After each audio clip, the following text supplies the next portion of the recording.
Kali pertama dia buat, kali kedua, kali ketiga, tiada rasa penyesalan.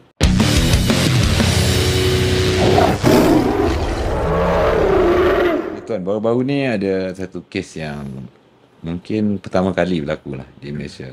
Kerajaan Negeri Terengganu menjatuhkan hukuman sebat terhadap seorang lelaki kerana melakukan khalwat berulang. Pandangan tuan, setuju atau tidak dengan tindakan Kalau Kerajaan Negeri Terengganu ni?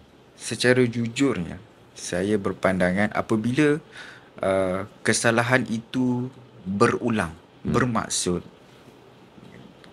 kali pertama dia buat, kali kedua, kali ketiga, tiada rasa penyesalan.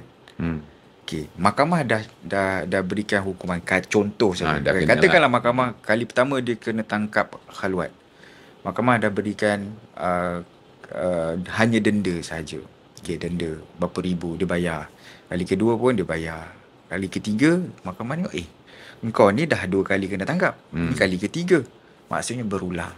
Jadi saya amat bersetuju dengan tindakan Negeri Terengganu untuk hukuman sebat tersebut, supaya pertama dia boleh mendidik masyarakat dan mengajar masyarakat dan berjaga-jaga, membuatkan masyarakat rasa berjaga-jaga untuk tidak melakukan kesalahan jenayah.